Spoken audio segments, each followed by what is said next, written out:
The Kiss of Death. In the quiet town of Ravenshade, a beautiful girl named Lilith lived alone in a secluded house at the edge of the forest. No one knew where she had come from. No one knew who her family was. But everyone knew one thing: she was irresistibly beautiful. Her skin was like porcelain, her eyes a mesmerizing shade of deep violet, and her lips were the color of the richest blood. Any man who saw her could not look away.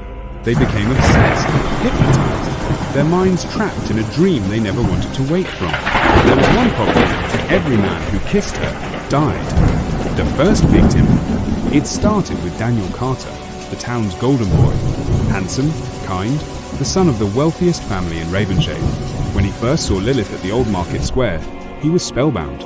He followed her, desperate to know her name, to hear her voice. She smiled, her lips curling in a way that sent chills down his spine. "You don't want to know my name," she whispered. "But I do," Daniel said, stepping closer. "Are you sure?"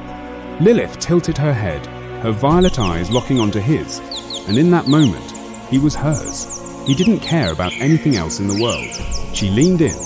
He could smell roses, something sweet and dangerous. Vina kiss. Daniel's body convulsed. His eyes rolled back.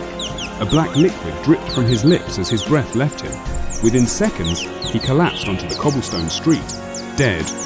His face was frozen in a twisted, horrified expression, his lips blackened and rotting, as if they had kissed something from the depths of hell itself.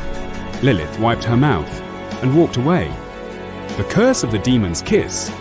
Daniel was not the first, nor would he be the last. Whispers spread through Ravenshade. The girl with the deadly kiss.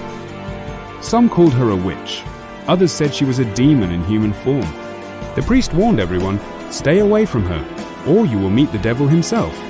But men didn't listen. They couldn't.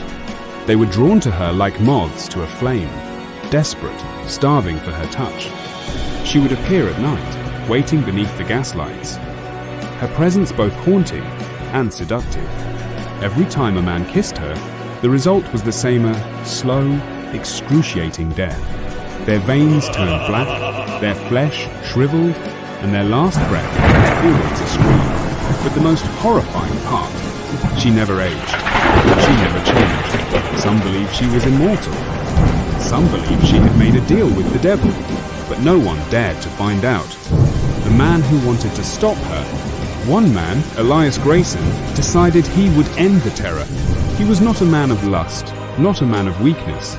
He had studied the occult, knew of curses and creatures that wore human skin. And he knew one thing: Lilith was not human. One stormy night, Elias found her standing beneath the moonlight, watching her next victim approach. He stepped between them.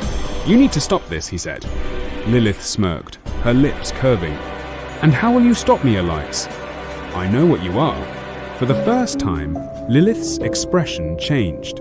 Something dark and ancient flickered in her violet eyes. Elias pulled out a small vial of holy water, whispering incantations under his breath. Lilith's smile faded. Her skin began to crack. Something inside her shrieked a sound that was not human. "You think you can break the curse?" she hissed. Elias threw the water at her. She screamed. Her body convulsed, twisting, shifting her beauty, melting away like wax. What remained was something monstrous. Her eyes became hollow pits. Her lips stretched unnaturally wide, revealing rows of razor-sharp teeth, dripping with black poison. She lunged at Elias, but he was ready. With a dagger forged in sacred silver, he plunged it into her heart. Lilith shrieked, her body convulsing violently.